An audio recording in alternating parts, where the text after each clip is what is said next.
everybody, and welcome. How is everybody? This is the second show of the Grin and Guardian Gang. Almost butchered that, didn't I? Welcome. We are live tonight on Facebook, YouTube, Twitch, Twitter, Kick, Trovo. I said Twitter. We're everywhere. I don't know. We're all over the dang place. The chat is open. The phone lines are also up. We are broadcasting live on internet radio, complement of Yerg's Radio. You can go check us out at yergsradio.com. That's YERGZ. Or if you want to call us and sell a coin, talk coins, just BS. Our show is about coins. This show is for you. It's for all of us. We want to help make the hobby grow. Everybody, Corey, Chuck, we all love the Matt, Andy. We all love the coins, and we want to see the hobby grow. And we're tired of the scammers. So if you have a coin you want to sell, drop me a message, say something in the chat, let me know. I'll send you a link. You can come in. Of course, you can also just join us live. We will be here. So, all right. Well, we are going to get started tonight. I know Matt has lots to talk about. He wants to talk about how the coins are made. And I'll tell you what, if you need a coin made, I make coins myself, but Matt's artwork is kick-ass. He's done all of our stuff. The owl eyes there you see. I think I can show you the other stuff he's worked. Well, maybe we don't want to show it yet. We're working on some prizes for the viewers. And his stuff is just kick-ass. He owns his own company, too. So let's see. Matt's here. How are you, brother? And by the way, no, I do not see you, Corey, Chuck, in the backstage studio. You're hiding. I don't know where you are. I'm not going to push the on button. Yeah, you'll have to give him the technical support part. I ain't good at that, so... My buddy worked in technical support, and he said this guy called him and said he couldn't figure out how to turn his computer on. He said, well, what do you mean? He says, I keep hitting O and enter, and nothing happens. And he said, sir, pack the computer up and send it back. You don't need a computer. No, we got Andy backstage. Andy from Snowden, Maryland. How are you, my friend? Hold on, Andy. Pretty good. How about yourself? Doing well. You get a lot of snow? About maybe 4 or 5 inches. Wow. Well, it's a lot more than we got. Mom got a foot in Knoxville. Jeez. Yeah, she's not left the house in a week. Here, winter is warmer. Winter season. At the Sport Cat Show. I just had to do that. We only had 2 wrecks and 1 snowblower incident. A snowblower incident. Okay, you've got to elaborate a little bit. Guy stuck his hand in the snowblower. Well, Wow. so Tried to loosen the snow that was stuck in the chute. I would hope that alcohol was involved, but it probably wasn't. It took him an hour to take apart the snowblower. Oh, God. I had a guy that was at the printing presses, and back in the day, they used to be these big metal drums for large pieces of paper. Mm-hmm. And this guy, he was down working on it, and they turned it on, and it came down and squeezed him out. And he was like halfway out when we got there. And I thought, oh, this guy's going to be all jacked up. He walked out to the ambulance. He's like, I'm all right, man. I don't need to go to the hospital. I'm like, we're at least going to check you. There was nothing wrong with him. I'm like, how the hell did you do that? So sometimes they get lucky. Don't know how, but. All right. So, Matt, how have you been, brother? I don't think he's backstage, and I don't see him. So I guess somebody. Andy, can you tell him in the chat for me that we don't see him? Yeah. Please. I'll give him some IT advice. Reboot, brother. Reboot. Control Alt Kick. Yeah, right.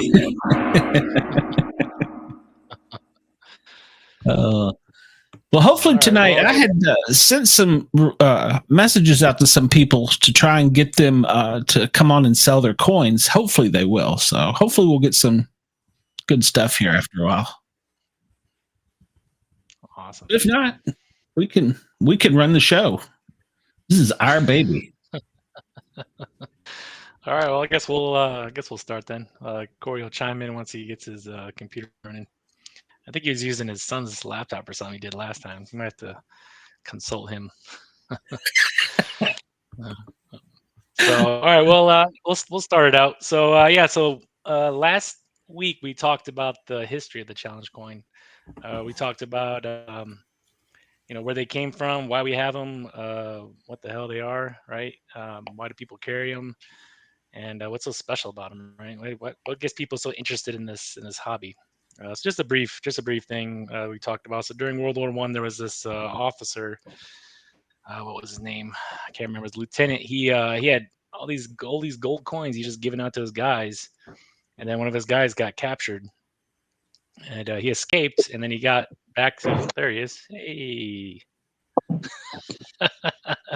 I got nothing, man. You're good. I got nothing. You're good, Corey. We're Chuck is being my tech guy on the computer here. I don't know.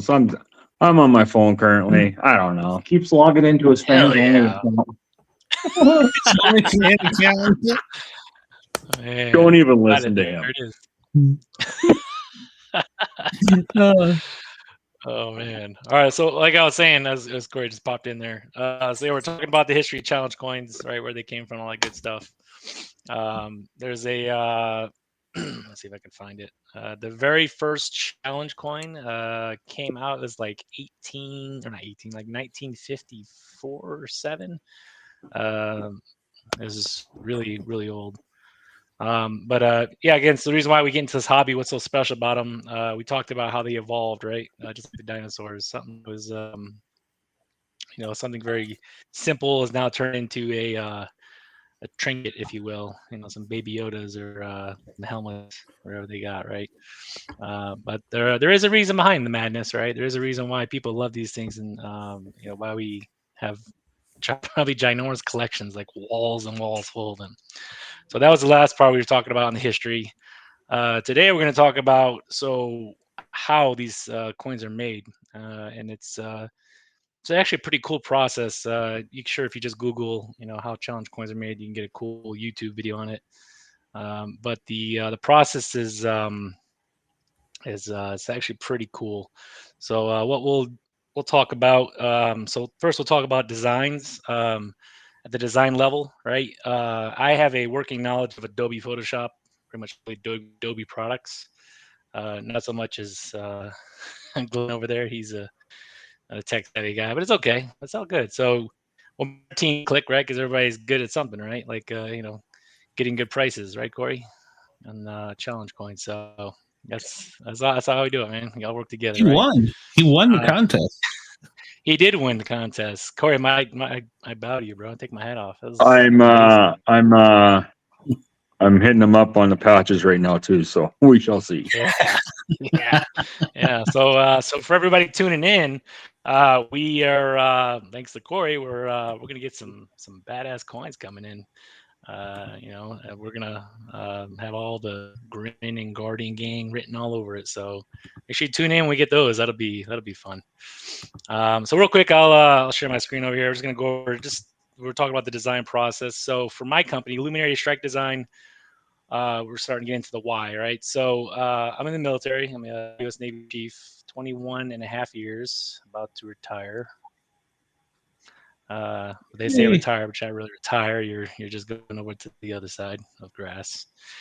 Well, I guess light at some point in the tunnel. So I got into this because, like I said, I've been doing Adobe Photoshop since high school. My teacher was a big fan. I remember one of the project I did was I had there's a picture of the Oval Office, and I got kicked out of class that day because I had 2 girls on the couch with me doing things that I probably not should be doing, photoshopped in. And, there goes my journey of doing creative work, right? So that's what I did. So this Luminary Strike Design, like I said, I've been running this company. I just started up, freaking nervous as hell because, if anybody ever started a business up, you gotta do your homework and you gotta do all the research. And marketing is hell. If you've ever marketed or campaigned for anything, you spend a lot of time doing that. Like my wife is always saying, "Why are you on Facebook all the time?" Well, I kind of have to be, unfortunately, to get all these, all these coins out there. So, without further ado, let me share my screen here. And what we're gonna do is I'm gonna do. Let's see here. Selected tab. Where's my? There we go. Okay. Tire screen. There we go. Rebecca, see what I'm looking at here? Sorta, kinda. Let me see if it'll. You haven't sent it to me. Let's see here. A preview. There we go. Oh, Chrome doesn't have permission to access your screen. Come on, Chrome. Why are you being like that? All right, well, let's try this the other. Let's try this the other way then, I guess. Just share the entire screen. All right. Still not able to get permissions here, Glenn. Please follow these steps. Oh, this should be magic. Okay, well, it's not letting me do it. Okay, I don't know, Glenn. I think you might have. For some reason I can't share anymore. I don't know. I haven't done anything different. Glenn's like, I haven't done anything. Leave me alone. Let's see. Yeah. I can open in your computer came on. I don't know. Yeah, I don't know. Let's see here. Here we go. Oh, there we go. Can you get in there now? Okay, there we go. Yeah. Awesome. All right. Let me get into my website here. Can you guys all see this? Is it there? All right, so for future reference, Glenn, you cannot screen share your own personal computer, only through the Chrome website. FYI. Okay. just so you're tracking, all right? All right, cool. So so I went to the site last time. This is my Luminary Strike Design website. But what I'm going to do is I'm going to just go through a couple of things here. So these are some other projects I do. Challenge coins is my main thing. These are on the side. Well, that'll be a different show. I'll talk about that. But I just wanted to show everybody how these coins came into my. So these are my upcoming ones. Let's do one that I haven't done yet. So, here we go. Teenage Mutant Ninja Turtles. All right, who's a Teenage Mutant Ninja Turtle fan out there? Anybody? Teenage Mutant Ninja Turtle fan? Oh yeah, I'm a huge comic book nerd. There you go, comic book, right? Of course, I'm a Navy chief, right? So for pride purposes, we always have to throw anchors on everything. But this is just something that, we're talking about the design process of a coin, right? So this is how where you start, get your ideas, and how you explain it to the guy on the other side of the world, how you want this challenge coin to work, right? So as you can see, I have to, kind of lay it out and explain things to the T to make sure they get everything that I want correctly, right? Again, another shout out to Challenge Coins for You. That's the company I use to make my coins or get them all designed up and shipped out. These guys have been using for 10 years. Never disappointed, and always get exactly what I design, right? So it's just an example. It's a Navy Chief Ninja Turtle one. The swords come out. No, Corey, I can't kill anybody with them. They're not sharp. It actually uses the letter openers, right? The shell right here is it would actually be an impression of a shell, so the coin itself would be three-dimensional. There would be like an extrusion coming off it, probably anywhere from like 15 to 27 millimeters thick, which is another coin I'm going to show you guys that I got coming out here shortly. But just an example of how the design process goes, right? As how we're designing things, right? Let's see. I got another. Let's do one more. Let's see here. So RoboCop. Who's a RoboCop fan? Anybody? RoboCop? No RoboCop fans? Oh yeah, I liked it. There we go. So with this one, this is the this is a gun from the 1984 RoboCop. Again, it's got Chief written all over it, right? Don't mind the watermarks. I got to make sure. So as we're talking about spammers and all these people that like to steal our ideas, this is one of the ways I deter those things by putting up all these watermarks. So it's kind of hard to. You can take them off, but it's a pain in the ass, and people. It deters those people that try to take ideas. But yeah. Again, it's this is a coin, right? And then I get comments all the time. Well, it's not a challenge coin. What's a challenge coin, right? To me, definition of a challenge coin, it could be of any metallic surface or texture, right? Gold, silver, or brass, right? And then they apply all these colors and paints to it. And to me, it's not a gun, it's not a toy. It's a coin, right? It's a pride coin, we call them, because of the anchors all over it. Just like if it was in the fires, the police force, I'm sure we'd have those kind of things on there too. So yeah, there's that. So again, this is the whole process how you go through and come up with these designs to either give to supplier or give it to the factories themselves who make the challenge coins. And explaining it is very, very important, as I said before. All right, cool. I'm gonna stop sharing now. All right, cool.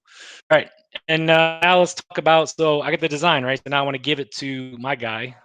You can give it to a guy, a middleman guy, who will give it to a factory, or you can, like I said, go directly to the factory to get it made. I'll give you a quote and everything. They'll go over the specifics, the details. I'm sure there'll be down the road. That's the beginning process of a challenge coin, right? And then the second step, once they have that design, they're going to go through something called the minting process. Minting is kind of like when they start to transform, have an idea of how they're going to make the actual coin. That's where all the 3D, the extrusions, where the coins itself start to define the edges and how they're made, right? So with that process, it's probably the longest process. Is they have to make a mold. It's a die cast mold, like a metal, kind of like a metal slab, and they use lasers with water to cool it down. They literally engrave into that all of the edges and everything that has to do with your coin into this like round mold, and that's part of the minting process.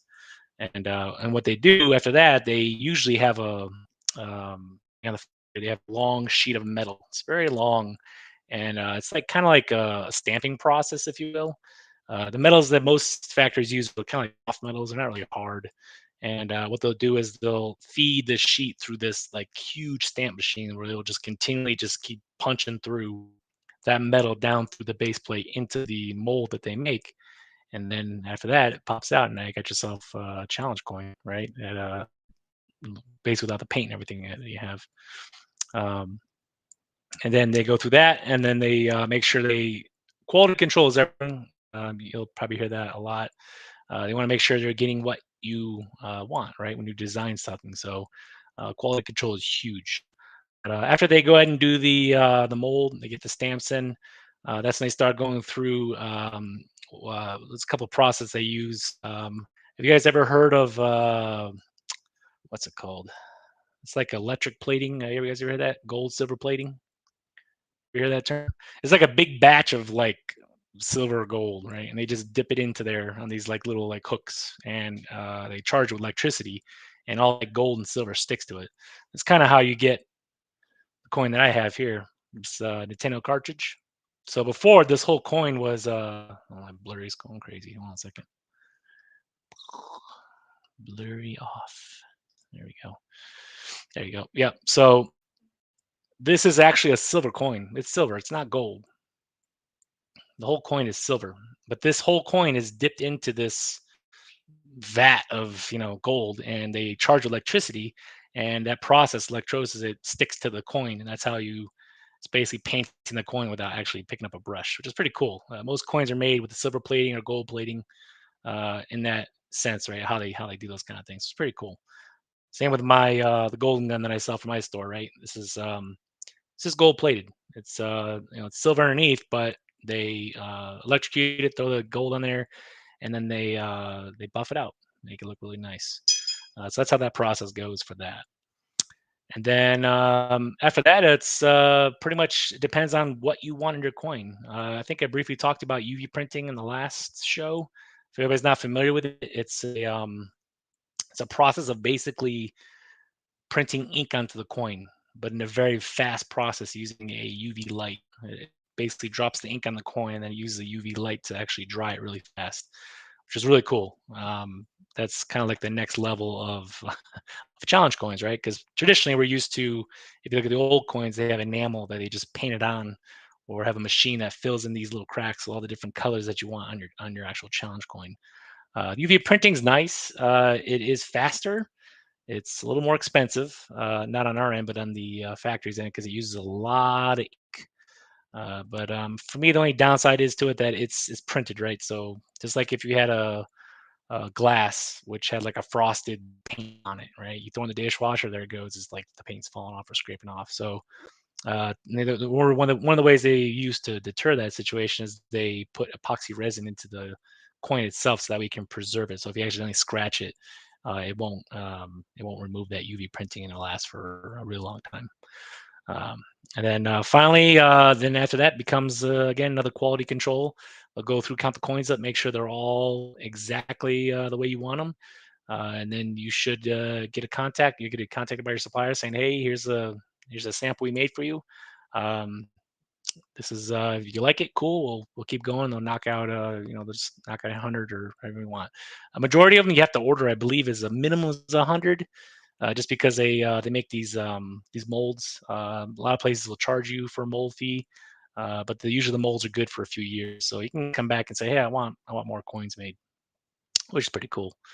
And then after that, it's shipping and delivery, and then that ends at your door. Usually, if it's coming overseas like me, I get DHL and FedEx. So yeah, and then here's the prize possession here that Glenn almost spilled the beans about, but it's okay. I'm not gonna be too upset. Let's see here. So let me share this again. Oh man, here we go. Chrome tab. All right. So last thing I'm gonna show is the coin that I had coming. It was supposed to come, but I wasn't able to get it because I have to go through this process. Hold on a second. Give me 1 second before I share it. Glenn, say something funny. Talk about something real quick. I'm over here sharing our live stream to a bunch of people, so hoping to get some more people in here. Okay, give me 1 second. I gotta log into my Facebook. Just tell a joke.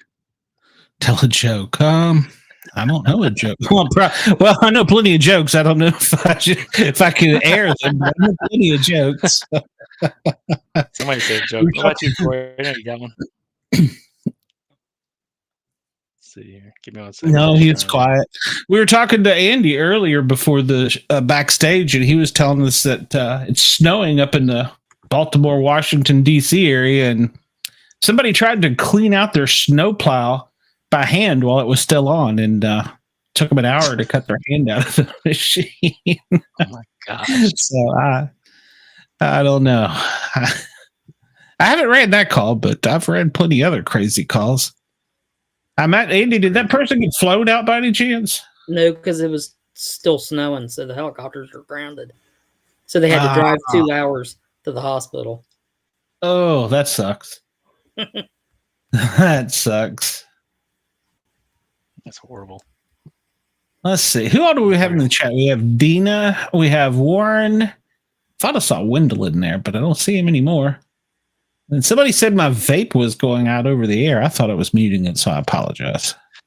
Yeah, What you need? Yeah, I didn't mute it. I don't know. Hell, I'm still learning how to use this thing. So, oh, and Brenda's here. Hello, Brenda. Brenda, you just missed another gun one. It was a 45 long slide that he's working on for RoboCop.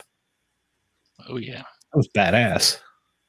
Ah, that's right. That was our illustrious boss on the radio, Ross. I'm glad you're in here. Welcome. You know, funny story about Ross and I were talking about this. He is a retired member of the U.S. Secret Service, and he's like, coins were never my thing, but those are some of the most popular coins. Are the Secret Service coins? They go for high dollar. So if you got any you don't want, Ross, just send them my way. I'll take them. I think I do have one Secret Service coin, but there went Corey Earl. I don't know where they went, but there they are. Yeah, I haven't got many Secret Service ones. I did get a really cool one today in the mail from Franklin County, North Carolina. the sheriff's department there. I'm into, of course, it's no secret, I'm into the Bigfoot thing. So this is a Bigfoot coin. Why am I not backstage? I was going to show it to you, but my phone's not allowing me to be backstage. Whoa, it's just me and you now, Andy. Holy cow, we've been here before. Yep. Woohoo. Talk about something funny, Andy. I'm scared. What are we going to do? Everybody party. That's funny. Yeah, everybody just disappeared. I don't know. It's weird. Yeah, I got this one. It's got Bigfoot on it. If I could get my phone to cooperate with me here, I would bring it up and show it to you. Here we go. It says it's joining now. Thought I had all this set up a minute ago, but apparently I didn't. Yeah. Join. See, there it is. All right, so whoop. This is the one I got today. Cool.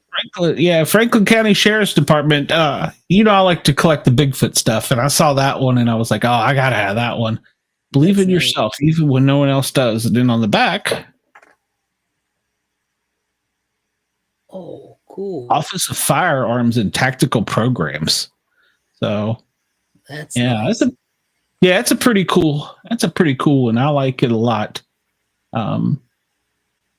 It's got a good design. I've seen a bunch of the Sasquatch ones, and that's what I record. Yeah. And then I was gonna show this later, but I'll just go ahead and show it now.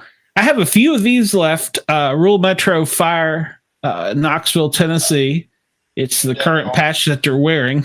Oh, hold on. Let me turn off the DC news source here. Yeah, that's the current patch that they're wearing. And then on the back of the coin, I put the logo that's on the fire trucks.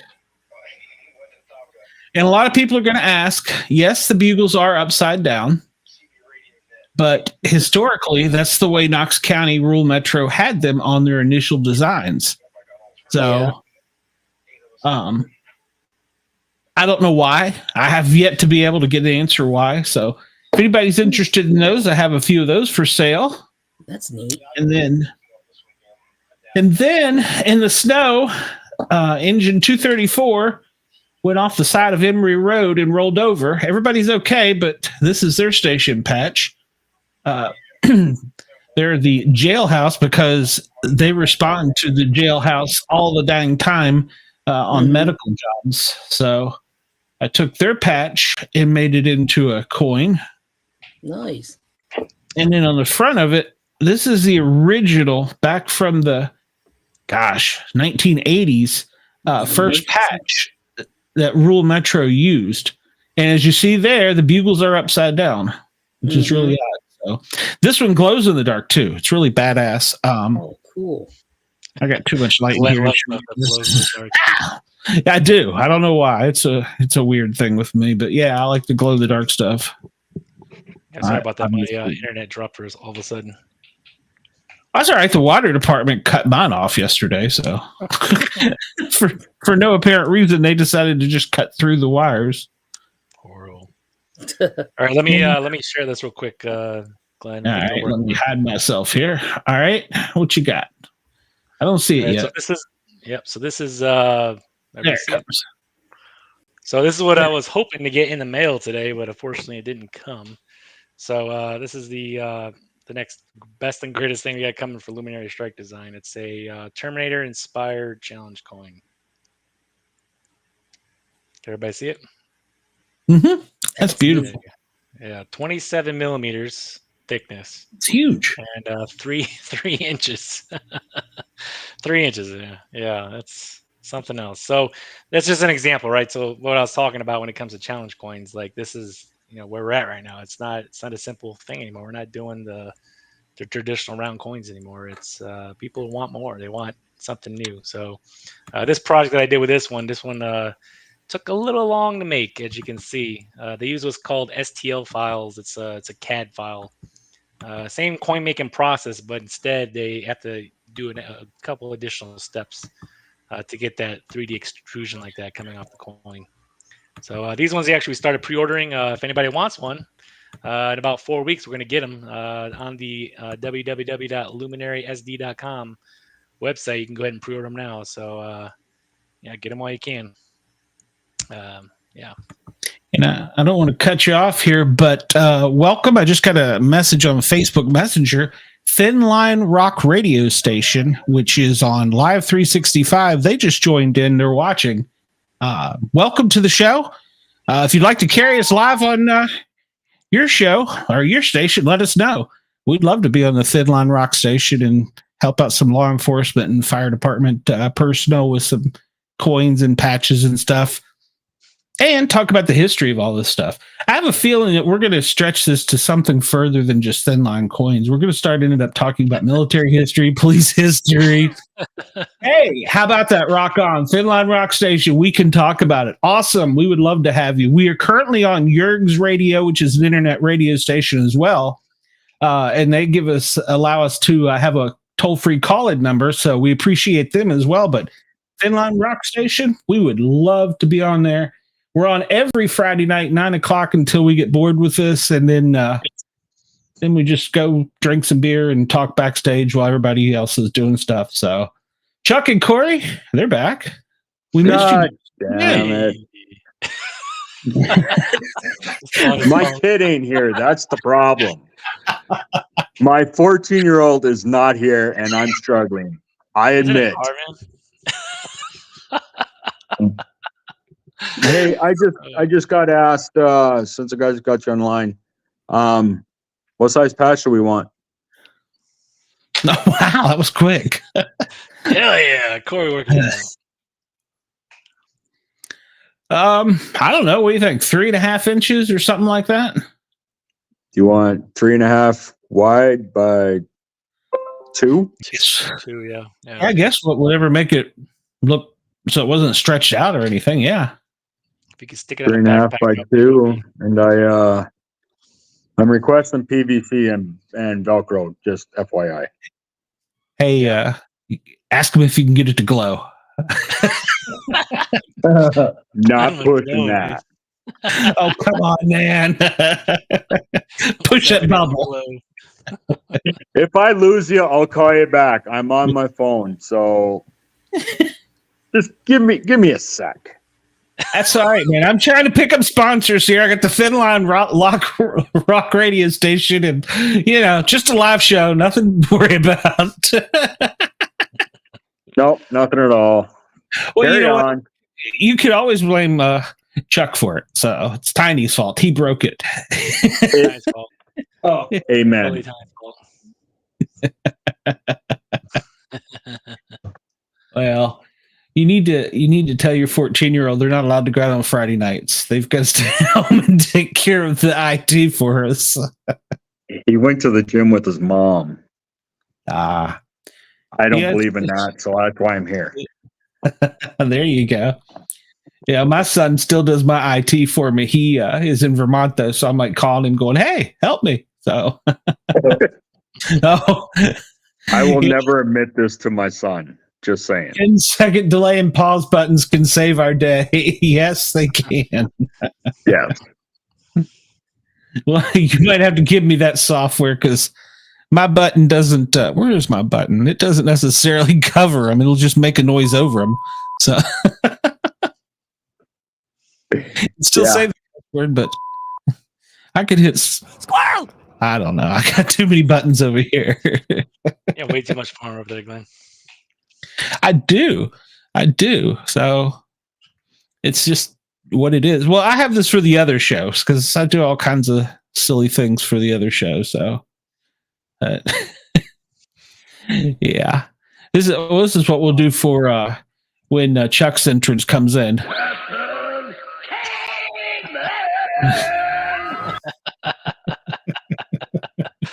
Do it again. He's gonna shoot me. I know he is. Yeah, it's kind of funny. His screen may be frozen away while he's done that. Yes. We should actually screen capture this. Yes. It's all love. It's all love. That's all it is, man. All love. If you want to call in and join the fun, call us at 1-888-88-YERGZ. That's 1-888-88-YERGZ on the phone pad. We will gladly let you in here to talk, and we're talking everything coins, anything you can think of, police, fire, military. We're all about that. So, and I just made a screen capture for us. So Nice. he froze more it just in time. Do what? Let me Oh go yeah, pull- actually. Count Well, more coins? I only pulled the 3 out for tonight. I was doing the Tennessee thing. So let me see here. That wasn't what I wanted to do. That's what I wanted to do. You showing us rocks, Glenn? Yeah, I got plenty of rocks. I got rocks for sale. I'm selling rocks. That's my wife gives me all that stuff. So one of my instructors in EMT and paramedic school, his name was Ronnie Patterson. He also had the job of the EMS coordinator for Knoxville, Knox County. Since EMS was run by a private company, the county decided to hire him to oversee them so that they would keep them in line. So this was the patch that he had made up. He designed this himself. Ronnie passed away about 2 years ago, I think. And his son, Nathan, asked me if I could come up with a coin to do for his dad. So, of course, we had to have his patch on there. It's on the stainless steel plated background with rope surrounding it. It's about 2 inches thick. And then we have his paramedic patch on the other side in memorial of him. So that one, I still have some. The family, we gave a lot to them. That's the Tennessee State paramedic patch, just laced in gold. I guess it's called laced or trimmed in gold. And so we did that one for him. That one I still have for sale. And then I have plenty of, where'd it go? It's over here. The Rural Metro Emergency People. And that's the original patch for Knoxville, Knox County. Back in the 80s when they first come in. And if you were here earlier, heard me talking about Station 234. They were the Gibbs Firehouse. They used to be the furthest northeast station, and the Knox County Penal Farm is right around the corner from them. So that's why they got the term jailhouse. And it's also, by the way, in the same colors of the high school, Gibbs High School. So, and then the last one I said that I had for the Tennessee show tonight, this is the original patch that they're wearing. The EMS is wearing, Fire EMS. And this is the logo that is on the side of their truck. It's on the other side. And yes, the bugles are upside down. I know that. I'm in talks with the chief. We're going to make this coin again, but we're going to have to redo half the mold because he wants those bugles flipped. And I said, well, you got to talk about tradition, chief. That one wasn't me. So, but yeah, so those are the ones I have. I don't know what I just did here. And let me hide that. Let's see here. Thin Line Rock Station. We're thinking about getting coin made one side rock and the other side roll. Thoughts? I can do it. I can do it. Yeah. I'll design it for you. Let Matt take care of you. I made coins too. I made coins too, but yeah, let me put your website up there. I'm pretty sure I still got it. Hey, he's back. What's up, Corey? Yeah, what's up? I make coins too, but I'll tell you, Matt's designs. Well, you saw, the 3D stuff he did. Yeah, he's badass. So definitely talk to him. That's his website up there. And of course, you can also contact him through the show here if you want. Let's see. Quick turnaround too. All right, so Ross is saying every logo he has and wants to include for a future challenge coin. There you go. Once again, networking. Matt will take care of him. Matt will take good care of you since you got us on the radio, Ross, and giving us the phone line. So yeah, I'll put Illuminati all over that thing, bro. Don't worry, I got you. I got you. Yeah, let's see. I missed some. Let's see. Yeah. Oh, yeah. He did pass away. I couldn't remember, but it's been a while. So, and yes, we can come up with something for both Ross and Thin Line Rock Station. No, there you go. There he is. Yeah. Related.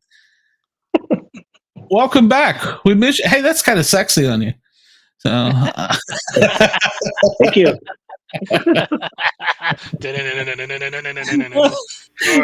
Masquerade ball. you kind of look like Catwoman there for us. That's awesome. Oh, don't give Chuck any more ammo, please. Oh, don't worry. I got a good screen capture. It's going to be in the group here in a little while. So I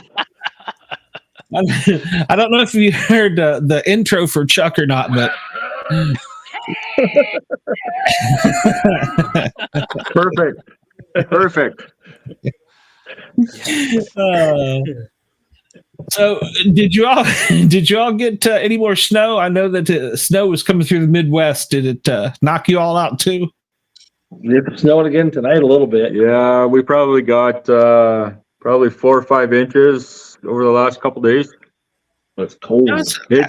But it's cold here. Like we got a wind chill probably about minus 30-ish. God, Jeez. good God, that's no. How do you survive in that? She asking about a challenge coin there, Glenn. That's This is deep. what divides us from the boys to the men. Well, I'm probably still a boy then because I went to Vermont and it was like -2. I was like, nope, I'm staying inside. Most of my clothing attire is hoodies. I can see why. When I was a flight medic, we got stranded in Red Deer, Manitoba, and that's way up north there. And it was so cold when we came down to our Learjet, the hydraulics, they have different air inside the shock. It's nitrogen, I'm told. And it was so cold when we they hit too rough and it blew all the nitrogen out of the shock. And a blizzard came in right after that. And do you know how many mechanics for Learjets? Because you have to be certified to work on Learjet. 0. So funny. This is a true but funny story.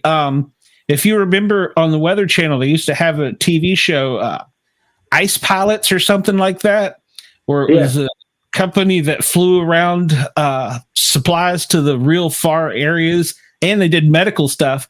The owner of that company, was the only mechanic in like a 500-mile range. So he came out, the whole film crew, they filmed the whole episode about rescuing a air ambulance. So I got on TV with that. That was funny. They were interviewing me and they were like, well, what's it like to be on an air ambulance? I'm like, it's an ambulance with wings? I don't know. I didn't really know what to say. Dina has an exclusive club with some future participants and members. Okay. I know over on the other chat with the paranormal guys, they were talking about her and Warren. We were talking about some kind of paranormal erotica. So I don't know, Matt. You may have a weird design on your hands coming up. I'll be the first. Be whips and chains. I'll do whatever you want me to do. I'll do it all. You can make a functional whip. I meant to ask you the Teenage Mutant Ninja Turtle. So the swords come out of the back on both sides like they do on Donatello? Yeah. That's cool. And they're not sharp core. You can't kill people with them. Don't worry. They're just for show. Even though you can. A little rock. You can. I bet it would get through TSA. These right here were stuck in Hong Kong for at least a week because they flagged it as a gun going through. Yeah, that's ridiculous. It's a gun. Get them now. We're gonna delay it for 10 hours. Oh, 10 days. No way. Yeah. I did like that Batman one you were working on, though. Yeah, where is that one actually? Yeah, let's see if I can. Yeah, you didn't show that one. Yeah, let me. You must have been a Batman guy growing up because I could kind of see him in a lot of your work. It's not done yet per se, but You guys are jumping ahead of me now. Let me jump in our chat here, full of fun stuff. We got so much stuff in our chat. I gotta like scroll through like a bajillion things over here. You guys are horrible. Okay, No. Not us guys. All right, here we go. Let me share this one. Maybe me. If I put you in the Misfits chat, y'all would never get any rest. I got 6 clowns, and they're constantly sending stuff back and forth. I wake up in the morning, and it's like 10 minutes just to read my chats. Yeah. Yeah. So this is badass. this is the Batman I'm working on. So again, as we keep talking about, right? Challenge coins it's not traditional anymore. You can't just hand it off to somebody with a handshake and be like, "Hey, what's up? This thing's gonna be huge." But what my thing is when it comes to challenge coins is I like to do what nobody's thought of, and that's the biggest seller, right? So challenge coins, you get your traditional round ones. Someone throws some epoxy in there. Someone's got a spinner, right? They make a lot of spinners out of it. This one, however, this one is going to be something special. The bat logo actually opens up, and there's going to be gears moving inside. The gears kind of slow it down, so it kind of opens up. It'll be more of like a Bruce Wayne kind of, nod kind of thing. Like it's something that's like it's going to be really, really something cool. There's ones out there right now. They have like gears and stuff in them that like you can twist like a clock type deal where they open up into something, but this one for sure, yeah. I'm still working the details. It's premature, but it's getting there. It's getting there. Let me ask you something. So would the mold be different? Because I know the middle's going to be magnetic, right? I'm assuming. So it'll actually be multiple molds. It won't be just one. And the company who I go through, that's why I was talking about the molds, right? So they get about 3 years, 2-3 years. They're gonna keep those molds, but when you start getting into 3D and those kinds of things like that, yeah, you bet you they're making a bunch of molds. But actually, like this one here, I'll show you this one I got right now. So this is the base coin. It's not my coin, but just showing it off. So this was a hanger coin I showed off last time. But when it comes to functionality, right, it's the doors open up, right? I mean, what kind of a coin has doors that open up, right? And then inside you have a golf ball marker that you put in the ground, right? So and then I'm sure Corey and them can attest to when you're making challenge coins, there's meaning behind it. It's not just something random, right? Everything about this coin screams something about it, right? Like this has the airspace, all the jets that we have, the flight control air tower. It has meaning behind it. It's not something you just throw together. The Batman coin, yeah, it's gonna be Batman. So there'll be some chief anchors on there. It'll have some quotes and stuff when you make it. So just like you guys, I take pride in all the coins that I make. Like I said, I like doing different stuff and coming up with something that nobody's thought of ever. Well, and that's the whole object behind it all, is to come up with something different, come up with something no one has, and that's how I think about when I design my coins. Is like my first coin was just a generic round coin, and of course it flew off the shelves. And then the second coin I had it serial numbered, only 250 mig. Then the third coin I had glow in the dark stuff. My next coin, if we do that, we will be doing our next coin, but I would like to encompass glow in the dark and serial numbered, and maybe something else, right? To make it unique, to make it different, to make it where no one has that ever, right? Yeah. And that's the whole object behind it all, is to spice it up some, and people like that change. People like the difference. Yeah. Absolutely. Corey, actually, he's talking about that. He's talking about that cool factor, right? I saw this one coin. It was a sniper coin. It was a green circle inside of it, but it was cool because if you took a flashlight and you stuck it to it, it actually projected onto the wall something. So this is like it's pretty cool what people think about, right? When it comes to challenge coins, like that's just insane what you can have. Yeah, that is neat. Yeah. Yeah. What, Chuck, Corey, what kind of vehicle do y'all drive? Do y'all drive something specific for your area because of all the extreme weather you get, maybe you could make it the shape of a, I don't know, if you drive a Hummer. We drive Pintos. One for each foot. Just I don't believe you could get into a Pinto. I'm sorry, brother. You can't. You can't. Just like roller skates. I showed you that video, right, guys? Yes. I showed you the video. Have Yes. you guys ever seen a car give birth? Oh, Oh, man. Yes. Yes. I was just more concerned with the plumber's crack. Holy cow. So Yes. That's that's famous. I signed autographs. It's a pencil holder. oh, that's Burn that bad. down. He does sign autographs too, by the way. Hey, if he's got some, we will pimp them too. So That could Hey, be you the know next challenge coin. you need to get a Bigfoot suit and put him in it for some of my other shit. Oh my Yeah, Matt, can you design that coin? We can make a Bigfoot coin out of you. Absolutely. So I got a Bigfoot Totally. pack. Make sure we have the crack. Okay. I've done that as Bigfoot. I have a Description crack. on the bottom, crack kills. Absolutely. You know, a lot of people can read that so many different ways. I have it 3D. The people It's that on actually a pill or capsule. Yes. the people that actually know the true meaning would die laughing over it, right? Yep. It would sell. Anything Bigfoot sells for some weird reason. It would totally Crack sell. sells too, right? I'm told. I haven't tried it. I'm almost retired. I may. So Oh man. one of these days, maybe. I don't know. Well, Matt, what I was going to ask you is for your center for the Batman one. Yeah. Could you make that so that they make that separate and you can put in like different ones? Because that would be a real good one for an NYPD with the center with the bat logo shining up into the sky. Because Gotham City, that would be kind of you could take it many different ways, right? Because Batman is the only superhero that doesn't have powers. So I mean, you can do that any way you want, right? Yeah, all kinds of law enforcement. It'd be cool if I could include everybody in there. But again, it's just a rough draft. Actually, what I was talking about with Glenn today, so I'm doing retro nostalgic stuff because I don't know if Corey and Chuck, Andy, if you guys are like, how many coin groups are you on Facebook? How many? Can you count them up?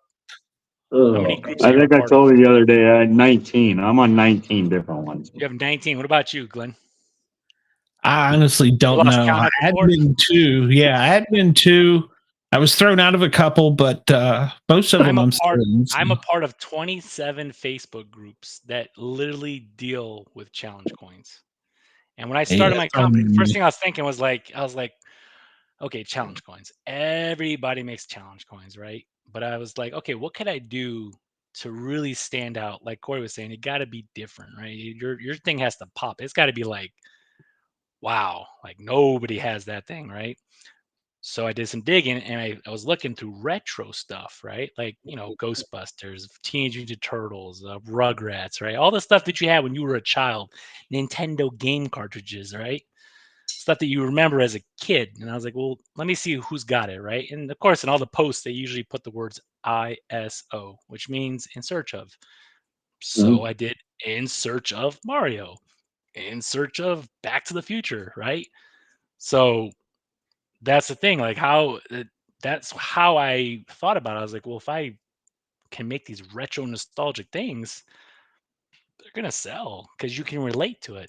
I'll tell you guys, my first sale that I had, this Nintendo coin, this Mario coin, $5,500 in a day made.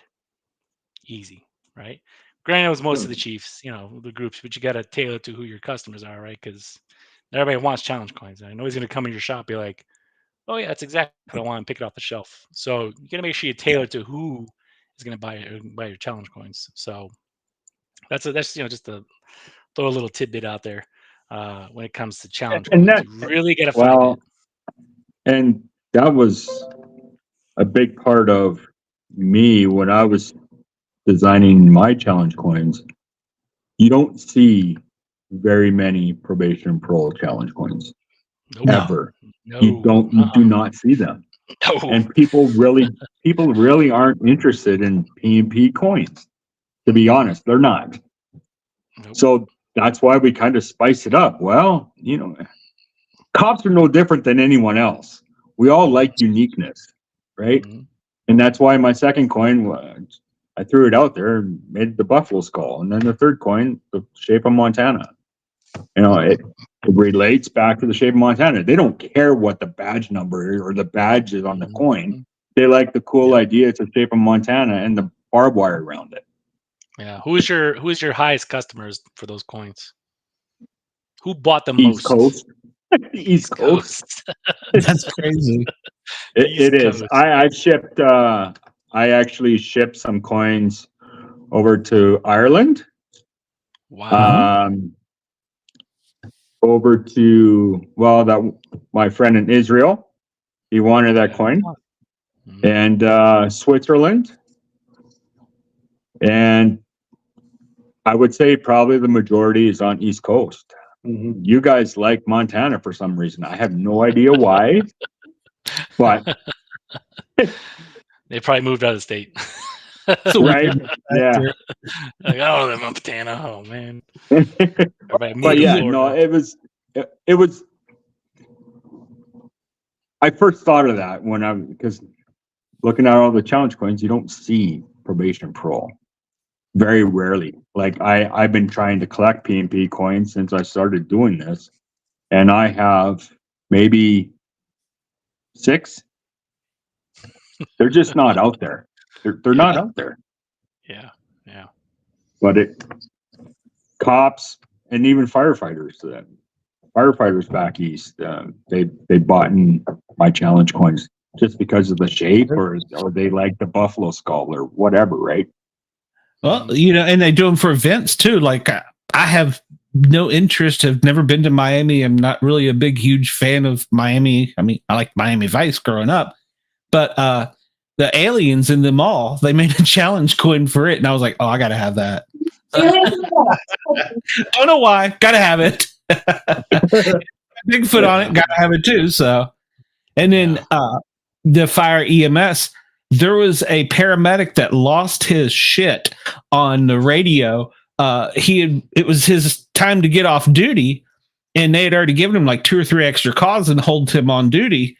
And he was clearing and going back to the station, and they were about to give him another call, and he got on the radio and said, "I will drive this ambulance into the harbor." In Africa. I mean, it was great. It was all over the internet. It was everywhere. I mean, he literally lost his mind. Somebody made a challenge coin of an ambulance sinking in the Baltimore Harbor.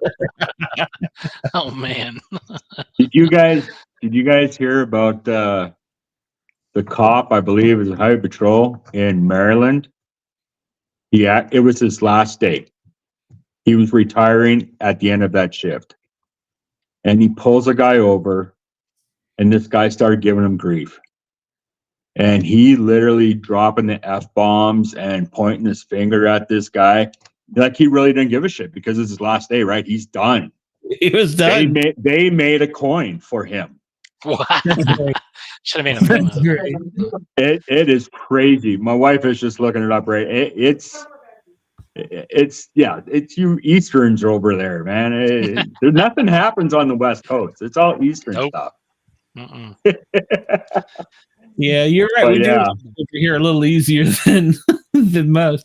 Well, one time I was on duty at Station 20, had been held over.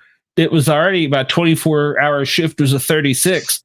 And I come back, and I mean, I could like hardly walk. I was just a zombie. And a bell went off for a call, and they're like, well, you got to go. And I lost it. I was like pointing at officers. I'm like, you're a paramedic, you're a paramedic, you're a paramedic. Get on the ambulance. I'm not going. Yeah. I lost it. So yeah, it happens. And I've been in dispatch, and I've heard both sides of it. Yeah, we were coming through Knoxville one night, and I'd been on another long shift on the ambulance, and I called in that there was there was going to be a wreck at this intersection because of the snow and everything, disabled vehicle. There was a car in the road, and without the dispatch asked me what I said, she didn't hear me, and without missing a beat, I was like, well, if you don't get somebody about there, it's going to be one hell of a wreck. So Yeah. No, it happens. It happens. But Thin Line Rock Radio, we will clean it up for you. I promise. So No more F-bombs. yeah. Well, I've actually got to start being good because we're about to be live on my other two. Well, not live, taped on FM radio in Metro Atlanta. So I signed the contract this week. The Misfits and the Paranormal Guys will be broadcast Misfits on Saturday, Sunday nights from 6 to 7 p.m. and Friday night, 9 p.m. for the Paranormal Guys. And I don't remember my new station's call signs. I'll probably get gigged for that, but WDJY. So there should be another letter, I think, but that's close enough. So, yeah, Glenn, you got a question. You got a question here for what is the price range for challenge coins today? Well, are they? That's Ross. I was wondering if he was talking about were they to buy them or just the average. I think he's just looking for a price range if you want to purchase, like, say, 100 of them. Oh man, what would you say? Depending on how fancy you got, like 300 to 600, maybe. Yeah, We're talking like we talked about a traditional round coin, challenge coin for 100, anywhere from probably 800 to 1,000. Depends. I mean, it depends on what goes into it, right? How extensive it is and what kind of How extensive. 3D, glow in the dark. Every little extra thing adds on. Now to just buy them, an individual one, I don't know, anywhere from $18 to $30, depending. So, depending on you're saying that, Glenn. That brought up a thing I was going to talk about, because a lot of people were asking me at one point, like, well, how do you come up with pricing? So I design my own challenge coins. I go to my supplier, he makes them, and I turn around and sell them. But how do I come up with my pricing? What do you think, Corey? Because Corey, he designs his too, right? So are you getting paid to make your design, Corey? Yeah. Are you getting paid to make your design, right? You're not, because you're just like, well, I made it, so cool. Whatever. I threw it all together. I gave it to this guy. He did whatever, right? And that's the thing that people don't realize, is that small thing is like, well, doctors get paid to give you an advice or answers, right? We're getting paid paying ourselves because we design something, giving it to supplier to make, turn around and reselling that item. There's a few things you got to calculate in there with that. So I believe when someone's selling a challenge coin, it's you should at least respect that person selling it for that price for that reason. They're selling it for that price for a reason, because I'm sure a lot of hard work went into making that thing. Oh yeah, I get requests from firemen all the time. Oh, well, can you make this for my station? Yeah, I can make it. I can design it. I will help you sell it, but if it doesn't sell, I don't want to be sitting on it. But I'm probably right now sitting on probably about $10,000 worth of inventory, because I like to make them and design them, and and they are for sale, and I've pushed that business aside so I could run the radio station stuff. But it's fun. Well, Glenn, when you make your coin, right? So you make it, you sell it, and then you turn around and make another one, right? Well, the Rural Metro one, my very first one, I will be, that one, because everybody loves that one so much. So that one I will. I think that'll be the only remake I've had so far. But my point is that you're doing it because it's not for profit, in a sense of you trying to get rich. You enjoy making challenge coins. I enjoy making challenge coins. Corey enjoys making challenge coins. It's something unique that you make, right? That's the point that I want to bring across, is that when you're coming with the pricing, and it's for my coins, that Terminator one I just showed you, that was $33 a coin. $33 shelled out. So that was $30,300 to make those 100 coins. But I'm gonna sell it, and then I'm gonna turn around and do the next one. You know what I'm saying? So absolutely. Let me go back for a second. My wife found that coin, and it's actually out of Connecticut. And I'll nice. Oh. Scroll it and see the back of it. And then That's great. there's Oh, the that's back of great. it. Oh man. That's great. That's Yeah. Bitcoin, man. Dang. Right? That's awesome. Yeah. I have a Google alert set for challenge coins, and every now and then you'll see some controversial thing. There was one in Maryland where the state police made one that kind of was a bad coin, and I don't remember what it said, but it was about an officer chewing somebody out, and it was very popular. It got to the public, and the public didn't think it was so funny. So, around and find out. Man, that's awesome. Yeah. Well, I've seen some phrases on some coins like F around and find out. That's Yeah. a typical phrase on some coins, you know. Yeah, yeah. well, somebody made one for the Chattanooga Police Department that, it wasn't Chattanooga, but it was in that part of Tennessee for the female officer in the shape of a train. I'll just leave it at that. There was one for New York where she must have gotten in trouble for being a stripper as well as a police officer, and they made a challenge coin out of it. I was like, God, that would be so embarrassing. Winning. Yeah. Make a living. Oh man, that's awesome. Hey, if we can find out who she is, I'll get her on my other show. So.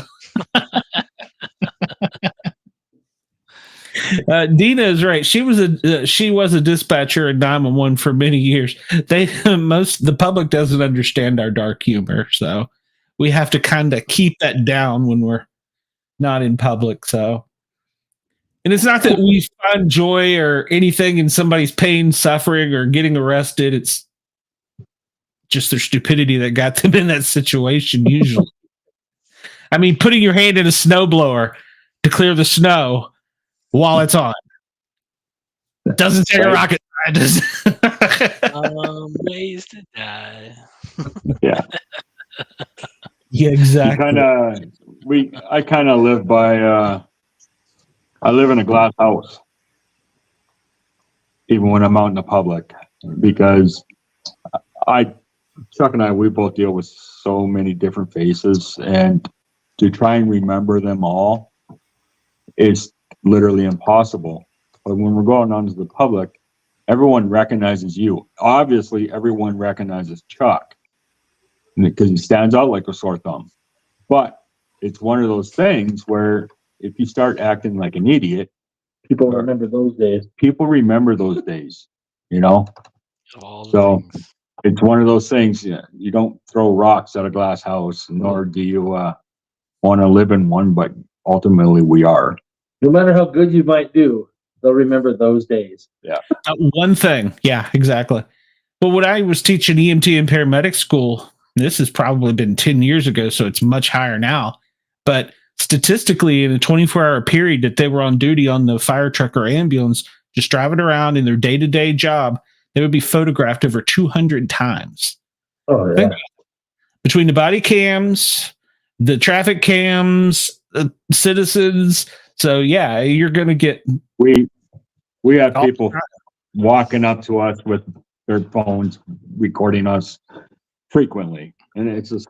Oh, yeah. Oh gosh. One of That those things. happens a lot in fire EMS, and the only way that we can really do anything is if we're doing patient care, kind of try and secure them. But legally, if it's on a sidewalk, it's fair game. Yeah. Yeah. Or if it can be seen from that sidewalk, if they're in their front yard cleaning out the snow blower and they're on the sidewalk, then it's fair game. So I'd probably drive by too, though. you'd be like, I gotta see this. Yeah. And then that was, that got a lot of people in trouble too in public safety. They would take pictures of things. Now, granted, we do use in EMS, we use a lot of that to show the doctors in the hospital when we're taking a patient, and so this is what the patient was in. It took an hour to cut it out, and so we do that. But the problem turns into when we share them, Right? and that happens a lot. And Well, look at it in California when Kobe Bryant, when his helicopter went down. Remember the deputies that took pictures of the mess and the aftermath? Yep. Exactly, right? They all got reprimanded or fired. Horrible. Yeah. You got to be smart, There's common sense up here. That's why we all got brains. Some people just need to use them a little more than others. And it's very unethical for a deputy to do that, neither here or there. But God damn it. You take a picture, keep it on your phone, don't share it. Yeah, you can show your friends or whatever, but don't share it. No. The minute it goes across internet lines, man, it's free game for everyone. Yeah, it can't be taken back then. Yeah. Yeah, it's unfortunate. And a lot of times when we in public safety or even the military do something that was a stupid thing that we shouldn't have done, Now look at the military has their problem with the same thing with the hazing and stuff. So yeah. We do too at the fire department. So effing rookies. Chuck might have been hazed a little bit growing up. So I can't see it. Let me go back to 1998. Oh, let's start it. Huh? Chuck was in grade 11. No. You're like 13. Yeah. He was 13 in 98. You say assault on a minor? Chuck was the type of guy, he was in the Explorers with the sheriff's office. On weekends, he would come up to the jail and hang out with the wife and I. The wife worked on one shift, ran one shift, and I ran the other shift. Well, Chuck didn't really care too much for the other two shifts. So he would come up when we're working night shift and hang out in the booking area. And he might have been hazed a little bit. We have what we call a restraint chair. we might have conducted training putting Chuck in a restraint chair a couple times. Sometimes you got to do it. And obviously, when people get in a restraint chair, they like spitting. So, but I was not spitting. But we got to practice to put the spit hood on them, right? Absolutely, yeah. Absolutely. Yeah. Paramedics don't like to be spit on, so you got to get that on them before we get there. Yeah. So yeah, exactly. And then he was very bad. He was cussing at us under Chuck. the age. Oh, yeah. No. You So shouldn't. there might have been a little bit of hot sauce involved. Oh. And do you have? Should I talk to you and ask you seriously? Do you have any PTSD from this? Oh, I probably do. Not one. And I didn't deserve any of it. I'm just throwing that out there too. I was an explorer too. I get it. Right. Those were the good old days, though. Yeah. That doesn't happen anymore. That was before video cameras were. That was before. I was an explorer, and I worked in what's the room called where the deputies come in and they put the gun into the drawer, and we slide it in and put it in a lock and hand it back to him. Control room. Sallyport. Sallyport, yeah. So I was an explorer, not even old enough to own a damn gun, and I was doing that for the sheriff's department. Oh yeah, I could blast. I thought that one point in time that I was going to be a deputy or police officer, and it was short-lived because after I got my ass beat the first time, I was like, nope, done with that. Yeah. True story. Well, we had some fun. We used to have to in high school, and you may still have to, I don't know, get a certification from an instructor saying that you've had a driver's ed course. And because my last name is halfway through the alphabet, I hardly ever got in the first or second class because, J right in the middle. So I was an explorer, and old Sergeant Bob Zimmerman, he was the officer that taught all the police officers how to drive. So I learned how to drive on like a 1982 Crown Vic with the Interceptor engine in it on the course. And he signed off for it, took it to the THP with all my paperwork from school, handed in. They're like, how the hell did you get this? This is a driver's course for the sheriff's department. I'm like, I was there that day. So, Yeah. Yeah. And I doubt you could do that now because I'd probably be bad. We were sliding through the course at like 80. I was cutting through the cones. Yeah. You can't do that now, I'm pretty sure. So You in the can't. good old days. It's just crazy how things have just revolved and totally. It's mind blowing of what we got away with growing up compared to now. It is. I'm flabbergasted. You can't even walk outside your house and cuss anymore, for Christ's sake, because someone's calling you in or something like that, right? It's just about that bad. Well, I grew up right by the military base there for a while, and some of the things I did would now be considered domestic terrorism, I'm sure. Because we played with things that go boom as a child. Come on, who doesn't? Those are called sparkler bombs. I don't know what those are. The statute of limitations has run out, so 10 years on that, you're good. okay, yeah, I'm definitely good. I don't know, it's federal though, so I don't know. Those Fed boys play different games. But, you know, since it's going to take a while for our show to take off, we know that. And everybody's a little leery about coming on and showing their coins because I talked to several people. And they're like, I don't know. How do you do it? What do you do? Pretty simple. You come on, you join this group, you BS with us, you show your coins, you sell them. It's your coin. You get your PayPal, your Venmo. So it's going to take us a while to do that.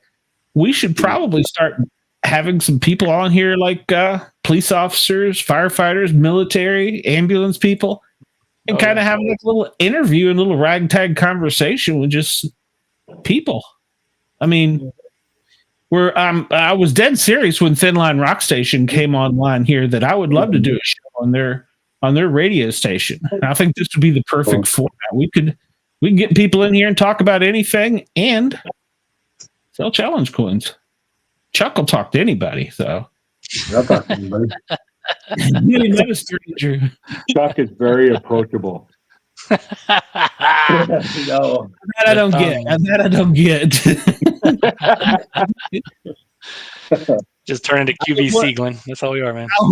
Exactly. We want to be the QVC of challenge coins. Yeah. Well, people gotta understand too that it's a hobby, right? It's like when you do models, like you want to put together an airplane or whatever. It's a hobby. Not everybody's gonna like it, but but the people who do love it, right? Like I just came to my buddy's house. He loves coins, like not challenge coins, but coins, and he collects them, right?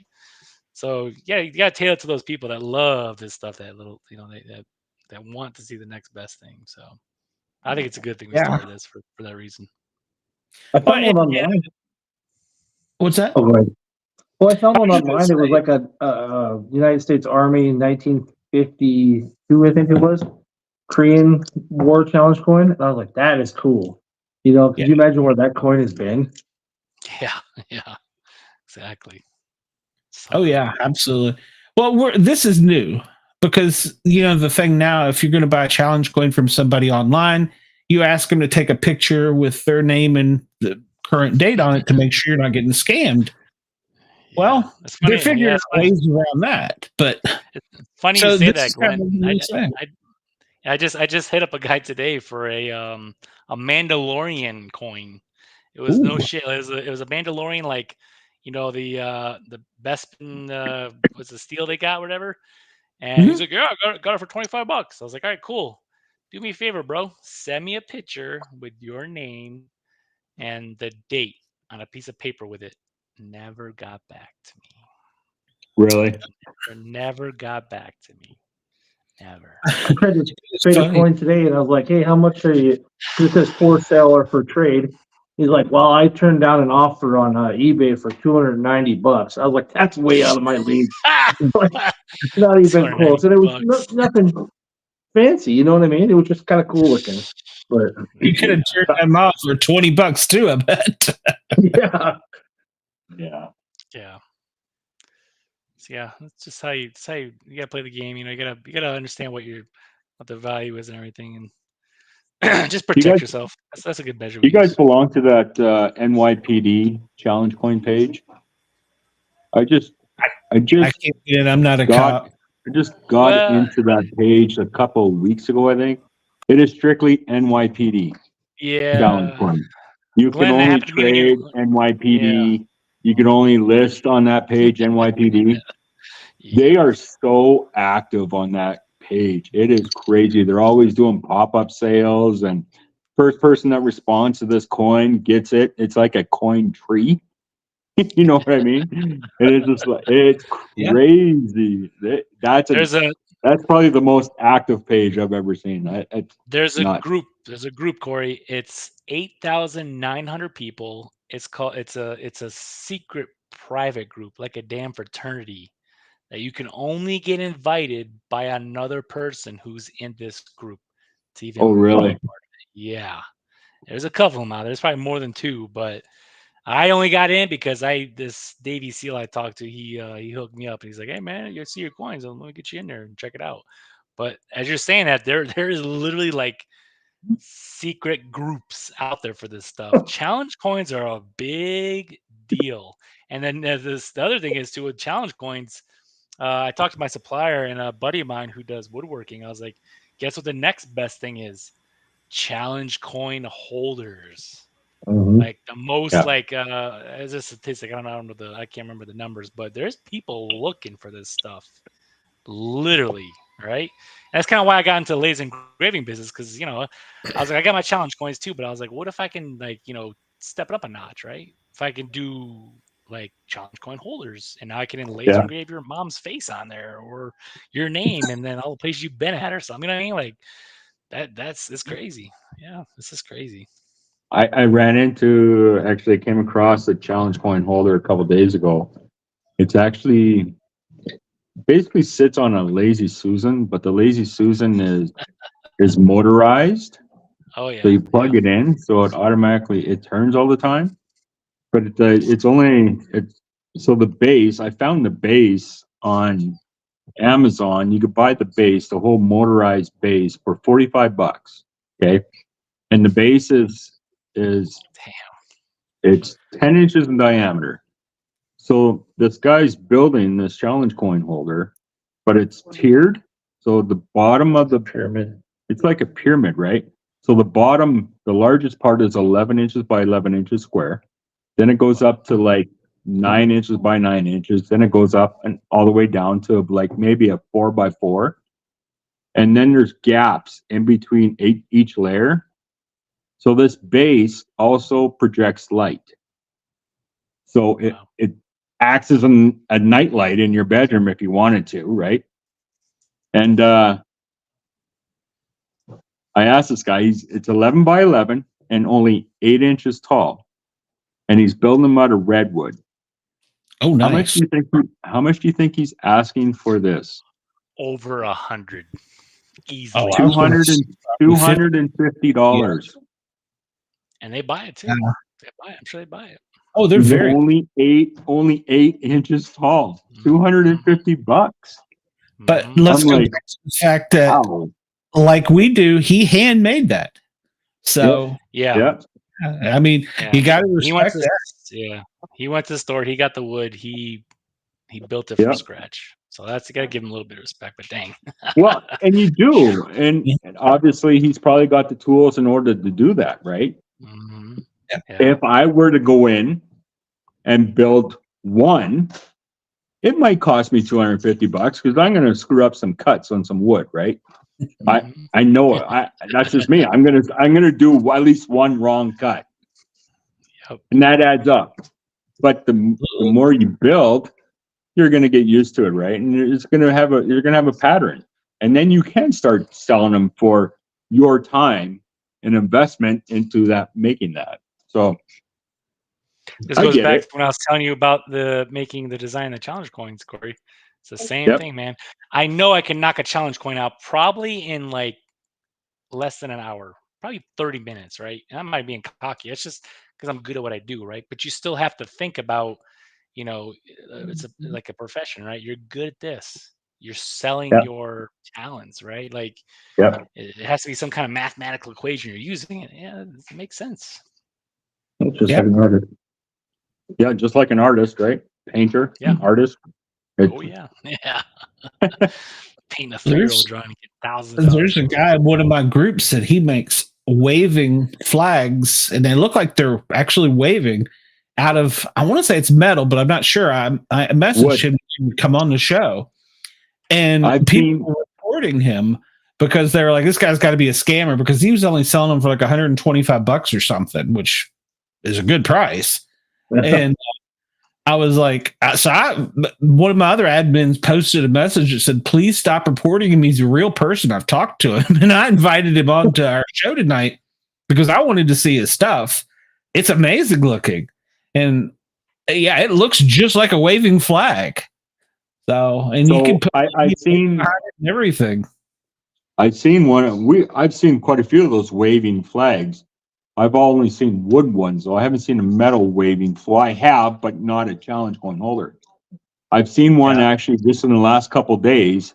The wooden wavy flag, the coin holders are also follow the curves of the flag. It's also wavy. The coin holders are. I'm like, that's cool because I've never seen that before. Yeah, his may be wood, but it was beautiful.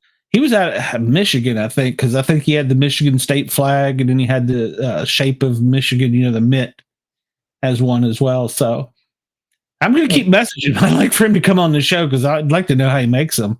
If he'd like give us a tour of his shop while he's making them, that'd be kind of cool. So I've seen some of the videos on how they make those. There is a ton of work, and there's a ton of grinding with like a sander, but an angle grinder, just grinding out the carbs of it's a lot of work. I would think. Yeah. Not to mention the painting and I can't draw a straight line, much less paint one. So did you know, Glenn, they are making challenge coins from fiber lasers? What the heck is that? Yeah. Google it. Google it. So there's a guy in Florida that I know. It's not even like through a factory. It's a dude who just has like metal coin blanks and a fiber laser. I have a X Tool F1. If you're not familiar, it's what we call a diode / IR laser, infrared laser, and they use a power of 10 watts. Or basically, it's not going to cut through metal, but there is certain machines out there that cost over 10 grand. They're called fiber lasers, and they cut through metal, but they also engrave on metal, and you can do a number of passes. Obviously, I'll shoot you guys a text of what they look like. But this guy is literally like pushing these coins out like clockwork, and they're just a laser engraving grooves, engraving different levels of this coin that he's sending out. It's cool. It's cool. Now, it's not like our challenge coins where you got UV printing and some enamel colors on there. But for a guy who's running his own shop out of some backyard, making money like that from just making coins, pushing them out, it's pretty cool. So there's more than one way to skin a cat. You know what I mean? Like it's pretty cool. So and a lot of my coins, I think Corey, I don't know if you guys ever have epoxy resin on your coins to kind of give like a glass effect to it. The light. Yeah. So a lot of these coins, even the ones that I got, like the Back to the Future one I got, you can't see it, but there's enamel paint on here. And what they did is they put like a thin layer of epoxy resin on there, and that prevents the scratching and all the damage that's going to be on the coin.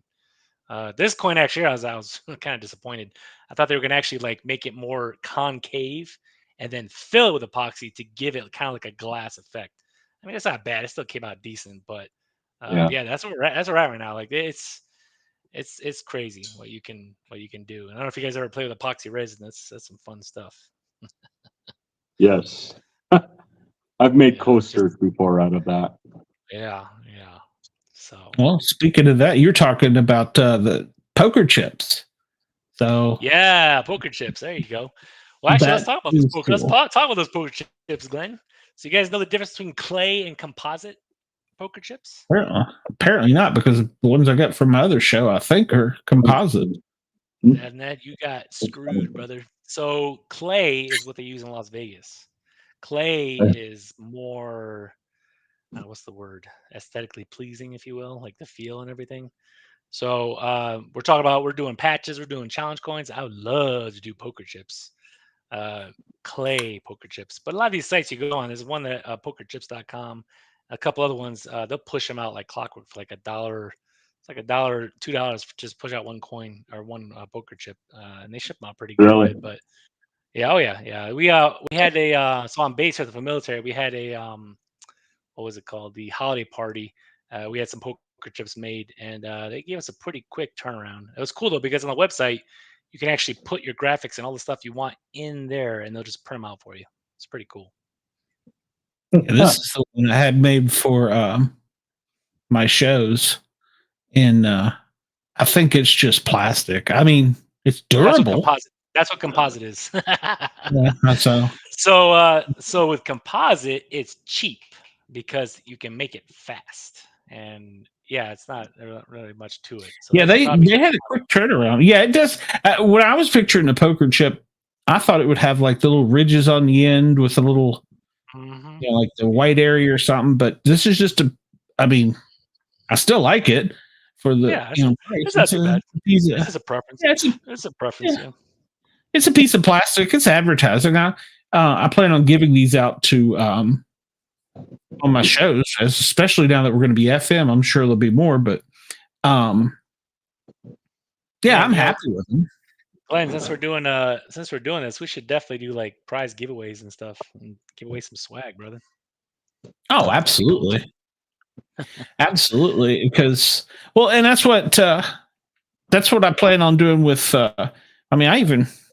I had the patch made for the show. I haven't started giving those away yet. I started giving away the other challenge coin. Let's see here. Can I show this?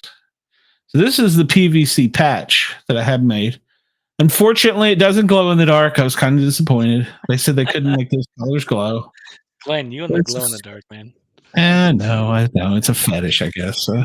It makes me wonder what you're doing. Turning your lights off in your house, going, hey, glow in the dark. Don't ask. So this one, somebody asked earlier how I got thrown out of groups. I can explain that pretty easily. So when I started my other show, the Paranormal Guys, I was partnered with a guy, and he taught me everything there was to know about challenge coins. Well, at some point in time when he's a police officer, when he developed some type of mental illness called PTSD and went untreated, he lost his mind, and me and him had to part ways. So I inherited the show and the coins. So, and he was an admin of about 50 different groups, mostly law enforcement, and I was bounced. So, but yeah, and this was, like you were talking about, I came up with this idea in like 2 hours. I mean, it's the Punisher skull, or Punisher alien skull with headphones on it, and it glows in the dark. That's cool. And that's Patty, the Bigfoot, Well, that's okay, Glenn, because, as we're talking about all these advanced and complicated challenge coins, there are people looking for simple. Oh, yeah. Sometimes better. And this one has, I don't know if you can see it or not, but it has the number on it. Can you see it? Kind of, sort of. Yeah. So since it's my show, I have number 1. So, but yeah, and it was just a simple idea that I came up with to start with. So, yeah, it's kind of cool. I like it.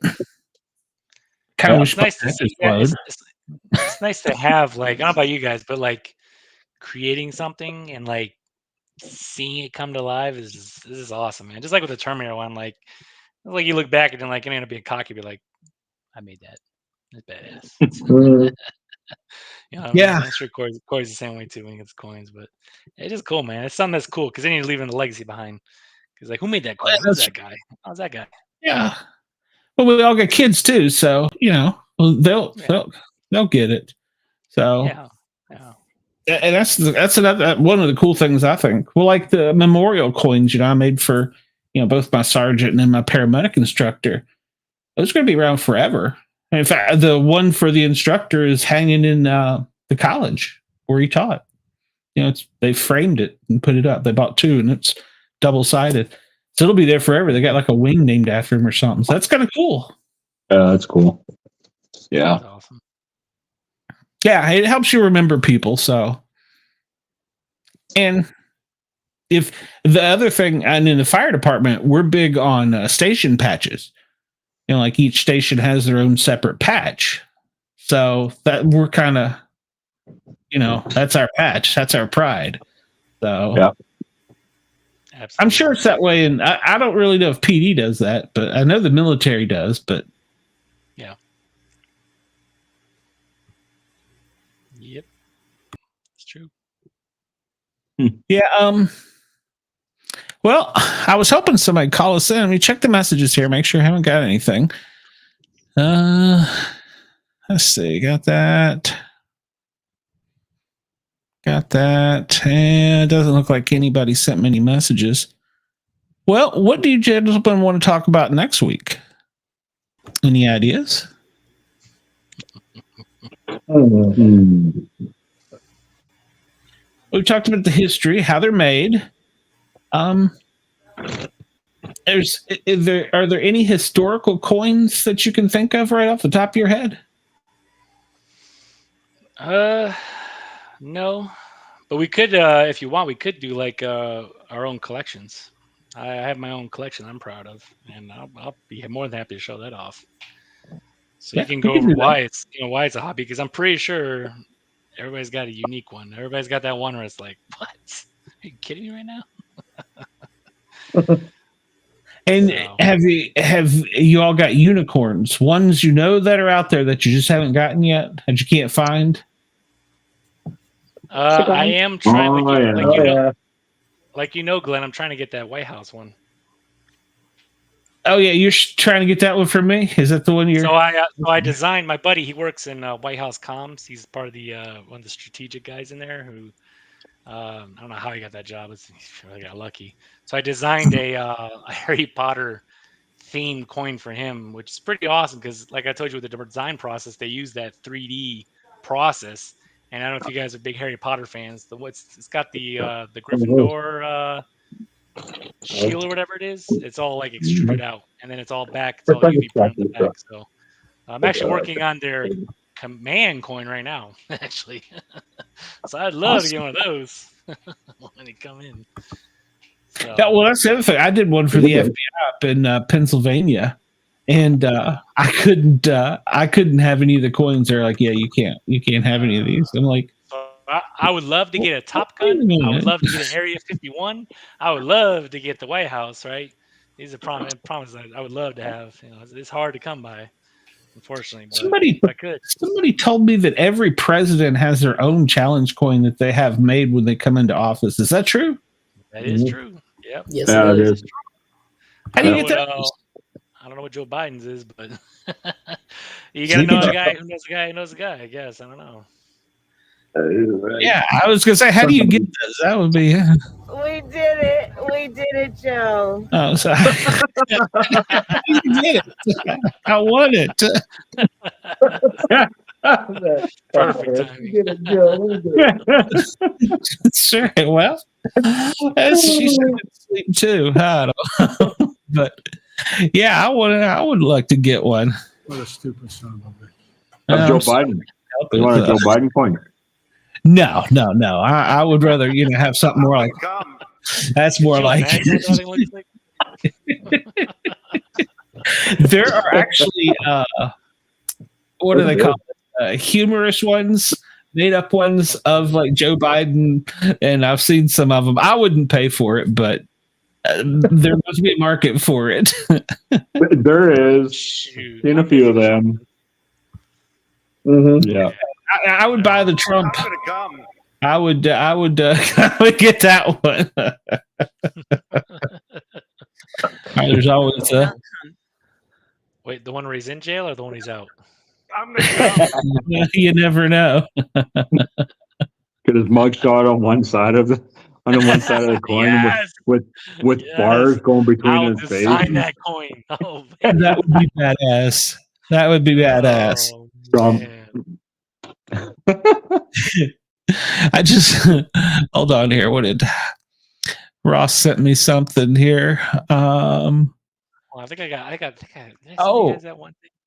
He said that the things the presidents get instantly when he was within what they call it, within arm's reach.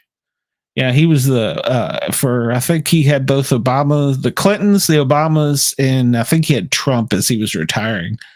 He said they each get a challenge coin, their own Christmas tree ornament, their own cufflinks, and their favorite candy to keep on their desk. The candy must have started after Reagan, because he was a jelly bean guy. Glenn, I just sent you a thing in chat. Make sure you check that out. So Okay. Our chat. I went down to Washington, D.C. for training back in October.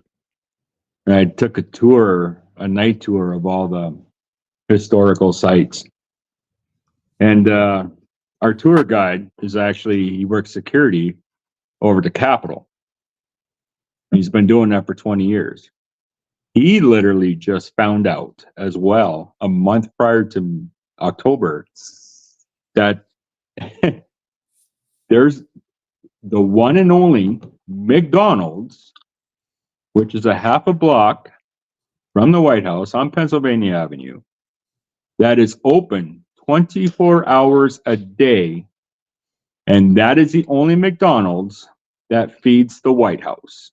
If anyone at the White House, to include the president, at 2 o'clock in the morning, he will get McDonald's at 2 o'clock in the morning.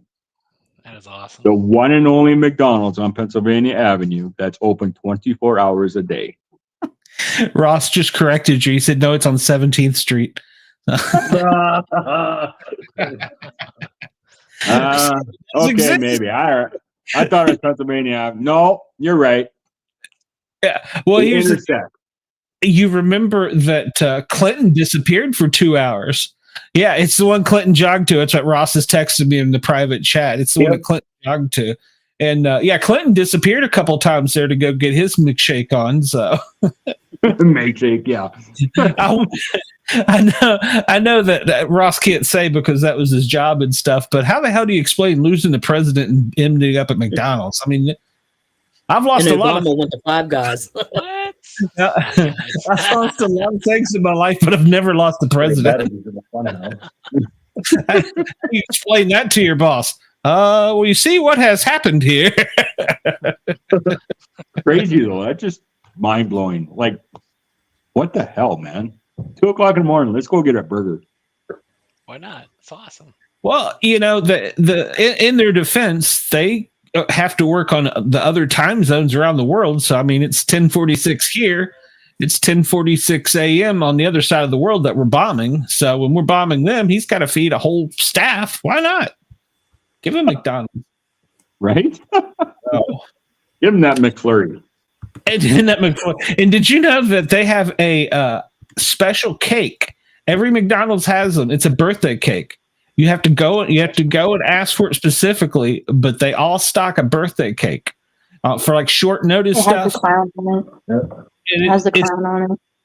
Does it have the clown on it? It's an ice cream cake, but it's special. You got to go and ask for it specifically. It's like $50, I think, but only some have them. Do you know how to piss off a McDonald's drive-thru? Get on the radio channel that they're on when you're up the street and place orders. No. Order fries with no salt. And then refuse to pull forward. Order fries with no salt. They have to make it for you. It's a whole new fresh batch of fries. Mm-hmm. Wow. And then you get your burger spit in. So you take it for what it's worth, right? Yeah. I wonder if the president was like, no, I like Taco Bell. Would they open a Taco Bell just for him? Come on, it's like a Taco Bell in the middle of the night. You know, it's that in Waffle House when you're drunk. So, yeah. Yeah. They take care of us. So I guess we should give them some perks. If they want McDonald's at 2 a.m., get them McDonald's. I guess it's probably better than waking up a whole staff of chef people and us paying for them. So, right? It's cheaper to do that. Yeah, it's crazy. It was eye-opening. It was the first time I ever been over to Washington and going through all those monuments and stuff. Wow. You see it on TV all the time, right? And it's crazy to be actually standing there right in front of like a bunch of the monuments. It's mind-blowing. My favorite was always the Lincoln, standing up on top of the stairs, looking out of the reflecting pool of the Capitol. Yeah, with the and it's camera angles, right? Because when we're watching TV, I always thought that the Lincoln Memorial, right when you step off the Lincoln Memorial, was that long pond. No, that's the next block over, for Christ's sake. Well, it didn't used to be, but they've put the World War II memorial in the middle of it, or it's kind of at the beginning of it. That used to all be one straight thing. And it is, but when you're watching on TV, it looks like, it appears like it's right there. You don't have to walk any further. It's right there. You can walk right in and take a swim. That's not even correct. Yeah, don't try and take a swim in that. Capitol Police do not like that. Not that I have any experience of that as a child, but you get yourself a challenge coin. Yeah, good. Maybe that's what we should do. Maybe I should invite Ross on the show next week, since he's retired Secret Service, and maybe he could tell us some inside scoops. Tell us about the tunnels under the White House or something. Not that they exist. I'm sure they don't. So I'll ask him, because he's enjoyed our show. He really was concerned when I asked him about going on. He goes, "How are you guys going to make this for radio?" He says, "You're talking about metal coins." I'm like, "Yeah, but it's going to be fun. We got cops, firemen, military guy. Andy's got the experience of listening to all of us crazy things. So it's like, we can do this." So there was actually a deputy here. He quit probably 10 years ago. It took him over a year. They hired on, but he's actually SWAT for the Pentagon, and that's his specific job, is SWAT. And he's loving it. The last I heard, I got friends that still communicate with him a little bit, and he's digging it, man. That's all he does is SWAT 24 hours a day. Just practice, and it's crazy. Yeah. We hope we never need them, but we're glad when they're there. Right. And there's so many dignitaries in DC, and Ross could probably tell us not every dignitary gets Secret Service protection, but a lot of them get Capitol Police protection. So, yeah. They're still arresting people from that Capitol riot. Still? You would have thought they had them all by now. Pentagon leave it up to Montana. The fire chief in East Helena was just indicted 2 weeks ago. They found him just 2 weeks ago, arrested him. He was one of the main players that pepper sprayed one of the cops. Oh, God. He was just in our federal court 4 days. Last week he was in our federal court answering to the charges. Yep. So they are still hunting people down. And he resigned as the fire chief. Good Lord. And he was actually living in the state of Washington when all of that happened. And in the midst of all the criminal proceedings, because that happened when? 2021? Yes. Has it just been a year? I thought it was. Well, no, I guess in office for 3 years. So yeah. 2020, right? 2021. Yeah. Anyways, between that time and now, he actually took a fire chief position in Helena, Montana, in East Helena. So he stepped from his throne a week ago. Wow. Yeah, I'll leave it to the hose draggers. Yeah, Ross said it was 2021. I think he was just retiring at that time. So yeah. Wow. So they're still hunting people down. That's incredible. But with the facial recognition, that's how they're getting a lot of them. Absolutely. And they had clear photos. They showed it on the news here. They had clear photos of this guy direct pepper spray at these cops. Yeah. And then he had a wooden post and was beating the windows of the Capitol and breaking the windows of the Capitol. Deserves what he gets. The one judge made him sit when he initially had his hearing, made him sit for 4 days? 4 or 5 days, made him sit. And then he actually had another, what's that hearing called, Jen? Had a detention hearing 4 days later. And then in front of another judge, another federal judge here. And he kicked him out to report over to DC, right, Jen? Yeah. Wow. So he'll be prosecuted up there. He's got to go and appear in Washington, D.C. Yep. Yep. I'm actually, I just messaged a guy for my other show, the Paranormal Guys. He wrote a book about January 6th. He was somehow down in the mix. I don't know if he was a journalist or what. I haven't got the full scoop yet. But he's going to come on the show in April, so that's going to be kind of interesting. Get a little insight. I think he might have been a police officer. I'm not sure. I haven't got the whole story yet, but I would like to hear his side. So there's two sides to the story, but you can see from the video plainly. It didn't take a rocket scientist to figure out what was going on. So. Did they ever find out the real numbers of actually how many people showed up to that? Has anyone ever heard of a real statistical number? Not that I'm aware of. No. Ross may be able to tell you, but not that I'm aware of. Thousands of people, that's all I know. Well, it was funny. My sergeant, not the one I had the coin made on, but another one, he was trying to get people to do shift swaps and stuff because he wanted to go up there. 3,000 really? Says it's estimated at more than 3,000. Wow. He's going to go up there. I'm like, you're an idiot if you go up there. He's like, oh, come on. It's going to be great. Oh, yeah, it's not going to be great. No, that never ends well. No. Well, obviously, they're still recognizing people and they're still arresting people. FBI is still on the hunt for a bunch of people. I know that. So it's still coming down the pike. Crazy. Well, one of the things I was going to say, inside DC, there's so many different police jurisdictions.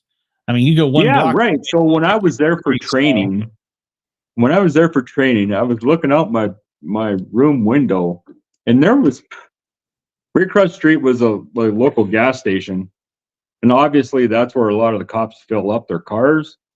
But I'm telling you, I probably seen six different police cars filling up their cars at that gas station, like 6 different agencies, and it's all like right there. I'm like, where'd that guy come from? Where's that guy going? It's crazy. Yeah. I didn't realize it's multi-jurisdictional, all in that one area. There's so many cops all over there. And you want to talk about bums? Wow. There was homeless people. There was homeless people sleeping in tents right along the sidewalks. Yeah, man, right standing outside the fence of the White House, that gate right there, right at the intersection where it comes to a T, and the White House is right there. That's where I stood out there. It smelled like sewer.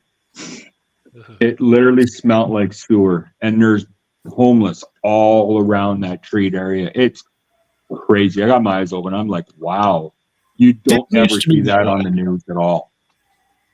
No, it didn't used to be that way. I mean, in the early 80s, I was a photographer, and I used to go with my friends and stuff roaming. We'd catch the metro over in the middle of the night and take pictures at all the monuments and stuff. That's back when the vets were still, the POW MIA were still at the wall. And Yeah, it was totally different. We used to. There was nothing for us to roam around the streets of DC walking around with cameras in our hands and stuff. I wouldn't do that now. No, you don't do that now. No, you don't do that now. And Ross just told me how, I think he said there was more than 100 and hold on, where is it? There are 110 different law enforcement agencies just in DC. That's nuts. For it's what, 21 square miles? And the funny thing is, criminals will still pull off carjacking and stuff right in front of them. Yeah. You would think crime would be down. It's like the murder capital right now. That's insane. Yeah. That's nuts. I wouldn't want to work there. No way. And imagine when they call for mutual aid, the ones they get from right across the bridge in Maryland and Virginia. Right. Yeah. So, yeah, it's a small militia. That's crazy. And we know some of the agencies have the really cool guns. Right? Yeah. Hey, speaking of guns, did you get any more sales on your raffle? No, not off the shows or anything. Chuck and I just sat a farm and ranch vending show here in Great Falls for the last 3 days, and I think we sold 800 tickets in the last 3 days. So they're going. Got any autographs for anybody? No. Hey, you guys need to get on patrol. Yeah, Live PD, the show on patrol. You need to do that. No. Oh, come on. That'd be fun. To record Chuck for a whole episode? Well, let me tell you. Are you kidding me? You want to see crack? That's all that's going to be on the camera. Ladies lined up Ladies lined up, yeah. Yeah. Just kidding. Right. We're trying to pimp Chuck out. Is that what we're trying to do? The face of radio. The face of radio. Exactly. Oh, Lord. That's what Mama told me. So, well, I'll ask Ross if he will come on next week. I would like to have a little bit of law enforcement input on some things. And, with him working with the Secret Service, he knows all the secret squirrel stuff. So, well, he can get us some good ass coins then. Maybe I'll ask him. So I'll try and get him on next week and we'll harass him. So we appreciate him for allowing us to use his radio station, yergsradio.com. I don't know if he has this show on replay or not, but by tomorrow afternoon, this will be available on Spotify, Amazon, Apple. I don't know, everywhere that you get your podcasts. I'll flip it over to the audio version. And of course, it'll still be on YouTube. Last week, we had 4,000 impressions the last time I looked. That wasn't views. Seriously? 4,000 impressions, yeah. And the odd thing was some of the videos, because with the analytics, some of the videos that they watched before ours, a little bit freaky. So I was kind of taken back a little bit. Nice. I'll share. Well, I know Chuck and some of our coworkers probably viewed us probably 55 times laughing their asses off at Chuck. So that's good. There's part of that last week's show. We'll talk about that after the air, but okay. That's fine. And remember, you guys don't have to leave right when we go offline. You can hang around for the backstage party. Just stop to make sure to kill the radio so that we're not. But yeah, let's see if I can get Ross on next week. He listened to our whole show. Ross is a good guy. He lets us use his radio station. I'd love to get him on. Thin Line Rock Radio, we would love for you to be an affiliate with us. We will hook you up with a cool coin. I made one of their patches for him, so. And Ross has agreed. He said, sounds good. He'll be on next week. So, sounds like a plan to me. We will have Ross on. All right, guys. Andy, you got anything to add before we leave? You talk too much. There's nothing to add. All right. Chuck, make sure to get that professional portrait so we can sell the autographs. All right. Get a Bigfoot costume. even more points. Guys and gals, I appreciate you for tuning in. We will see you next week. We're going to have a U.S. Surface Agent tell us some backstage secret stories. Maybe we can get some coins from him, so we'll see. Till then, next week, stay safe, stay warm, and don't do anything where you got to see those guys show up. That's bad day. So we'll see you next week. Bye now.